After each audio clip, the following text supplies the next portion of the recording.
महाकुंभ नगरी प्रयागराज में आप सभी का स्वागत है। दुनिया के सबसे बड़े धार्मिक सम्मेलन महाकुंभ 2025 प्रयागराज की पावन भूमि में आयोजित होने जा रहा है। आस्था और विश्वास का ऐसा पवित्र संगम जहां एक ही डुबकी से अमृत के समान पुण्य मिलता है। हर 12 सालों में आयोजित होने वाले महाकुंभ में देश और विदेश से करोड़ों लोग शामिल होते हैं। इस बार के महाकुंभ में 40 करोड़ लोगों के शामिल होने का अनुमान लगाया जा रहा है।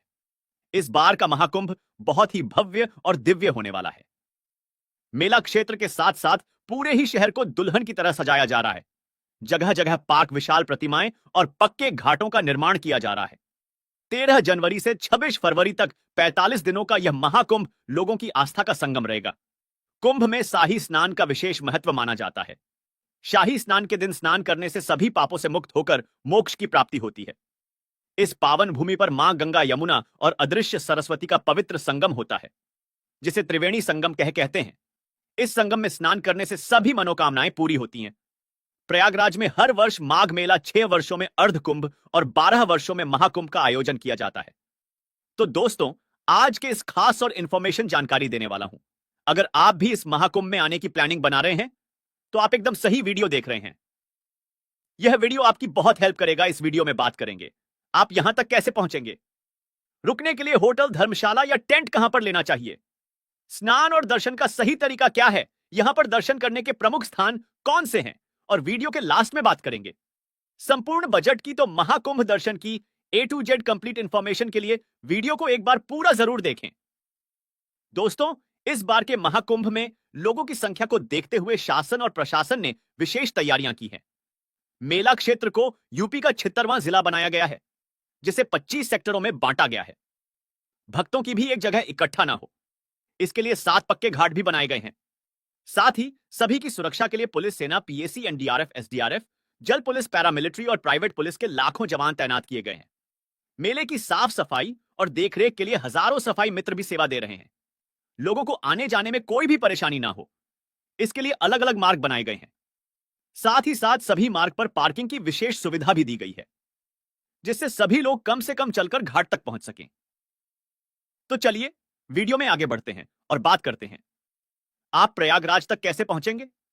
दोस्तों, प्रयागराज में बहुत से रेलवे स्टेशन बने हुए हैं, जैसे Prayagraj junction, Prayagraj Rambagh Prayag junction, Naini junction, Prayagraj Sangam, Phaphamau, Jhusi Prayagraj, Chheoki, Bamrauli और सूबेदारगंज। आप अपने शहर से यहां के किसी भी स्टेशन तक आ सकते हैं। रेलवे ने यहां तक आने के लिए लगभग 3000 मेले स्पेशल ट्रेन भी चलाई है। साथ ही साथ रेगुलर ट्रेन भी चल रही हैं। वहीं उत्तर प्रदेश के हर जिले से रोजाना बहुत सी बसेस प्रयागराज के लिए लगाई गई हैं। साथ ही 7000 नई शटल बसेस को भी शहर में चलाया जाएगा। बात करें फ्लाइट की, तो प्रयागराज में भी एयरपोर्ट है। इसके अलावा लखनऊ, बनारस, पटना तक आने के बाद भी आप प्रयागराज तक आ सकते हैं। तो चलिए प्रयागराज पहुंचने के बाद में अब हम लोग बात करते हैं रुकने के लिए होटल, धर्मशाला या टेंट कैसे बुक करना चाहिए। दोस्तों, महाकुंभ के दौरान शहर किसी छोटे बड़े होटल, धर्मशाला पहले से ही फुल मिलेंगे, तो आप भी पहले से ही ऑनलाइन बुकिंग करके आइए। आप प्रयागराज रेलवे स्टेशन के पास में, रामबाग स्टेशन के पास में या मेला क्षेत्र से 5 से 6 किमी दूरी तक आप होटल ले सकते हैं। मेले के दौरान नॉर्मल होटल्स की भी 2000 से 3000 में स्टार्टिंग होगी। वहीं अच्छे होटल 7000, 8000 या 10000 तक के बजट में मिलेंगे। वहीं दोस्तों, कुंभ मेला में डोम सिटी और टेंट सिटी भी बनी हुई है। अगर आप यहां के टेंट में बुकिंग करना चाहते हैं तो आप कुंभ मेला की ऑनऑफिशियल वेबसाइट केजी से कर सकते हैं। ऑनऑफिशियल वेबसाइट पर जो 10 वेंडर दिए गए हैं, इन्हीं से ही आप बुक करें, वरना आप फ्रॉड का भी शिकार हो सकते हैं। यहां पर आप लग्जरी, डिलक्स, सेमी डीलक्स और वीआईपी टेंट तक बुक कर सकते हैं।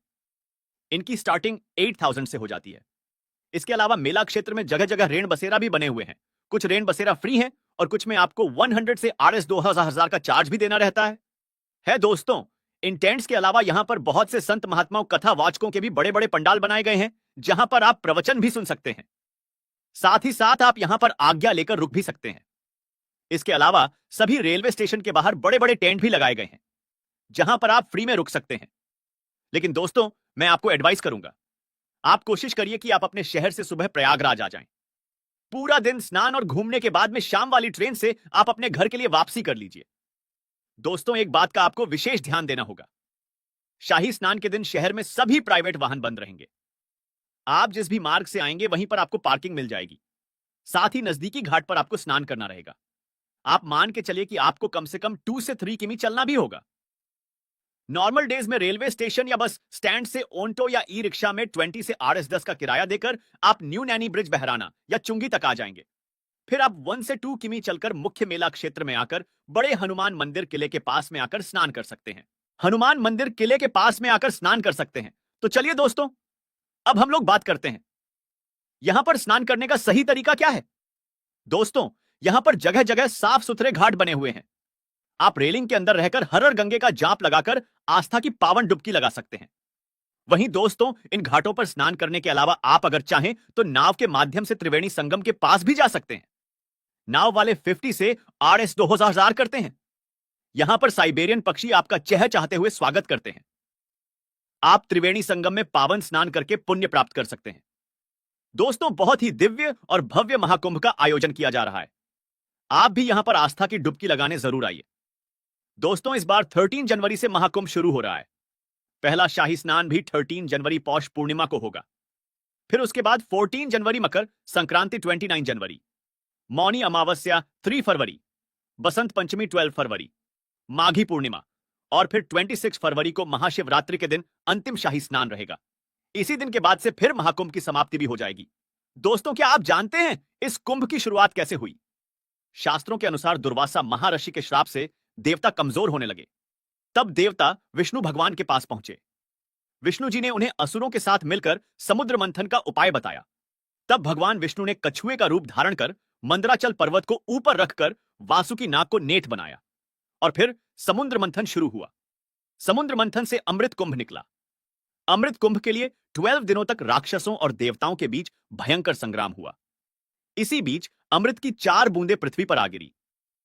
यह बूंदें हरिद्वार, प्रयागराज, उज्जैन और नासिक में आ गिरी। तभी इन जगहों पर कुंभ का आयोजन किया जाता है और 12 सालों में प्रयागराज में महाकुंभ का आयोजन होता है।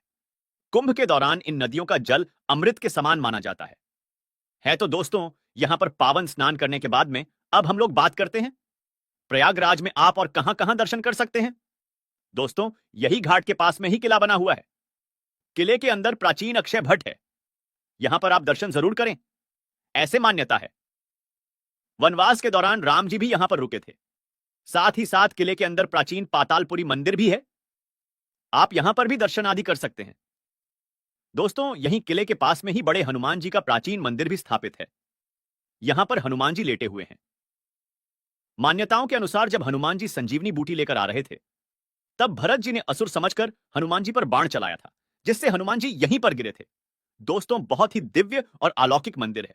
यहां पर दर्शन करने से सभी मनोकामनाएं पूरी होती हैं।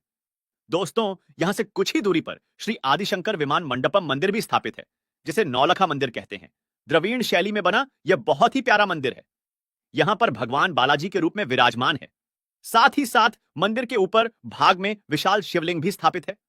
यहां पर दर्शन करके आपको बहुत ही अच्छा लगेगा। दोस्तों, इन मंदिरों के अलावा सभी प्रमुख स्थान दूर दूर हैं, तो आप यहां पर ई रिक्शा या ओंटो बुक कर सकते हैं। यह रिक्शा और ओंटो वाले आपसे 1000 से 00 का चार्ज करते हैं। 3 से 4 घंटे में 6 से 7 प्लेसेस को कवर करा देते हैं। तो चलिए, सबसे पहले हम लोग चलेंगे मनकामेश्वर, जो न्यू नैनी ब्रिज के पास में स्थित है। दोस्तों, यहां पर आप शिव जी के बहुत ही अलौकिक रूप के दर्शन प्राप्त कर सकते हैं। बहुत ही अलौकिक और दिव्य स्थान है।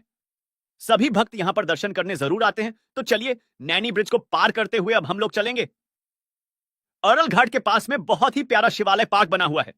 दोस्तों, यह शिवालय पार्क बहुत ही शानदार बना हुआ है। यहां पर 4 धाम और 12 ज्योतिर्लिंग मंदिरों को वेस्ट मटेरियल से बनाया गया है। साथ ही साथ यहां पर बच्चों के लिए वोटिंग करने का भी ऑप्शन रहता है। नॉर्मल डेज में 50 और डे सैटरडे और छुट्टियों के दिन RS 6000 का टिकट भी लगता है। तो चलिए, यहां पर घूमने के बाद में अब हम लोग चलेंगे कंपनी गार्डन आजाद पार्क, जो यहां से लगभग 8 किमी दूरी पर स्थित है। दोस्तों, यह वही पार्क है जहां पर हमारे महान क्रांतिकारी चंद्रशेखर आजाद जी ने अंग्रेजों से लड़ते हुए अपनी पिस्तौल की अंतिम गोली खुद को मार ली थी। अंग्रेज उनको जीवन में कभी भी पकड़ नहीं सके। दोस्तों, यह पार्क बच्चों के लिए बेस्ट पिकनिक स्पॉट है।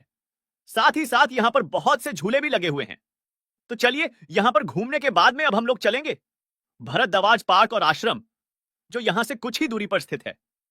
दोस्तों, यहां पर ऋषि भरतद्वाज जी की विशाल प्रतिमाएं स्थापित है। साथ ही साथ पार्क को भी बहुत ही प्यारा बनाया गया है। फोटोशूट के लिए यह बेस्ट प्लेस रहता है, तो यहां पर आप अपनी यादों के लिए प्यारी प्यारी फोटोशूट भी करा सकते हैं।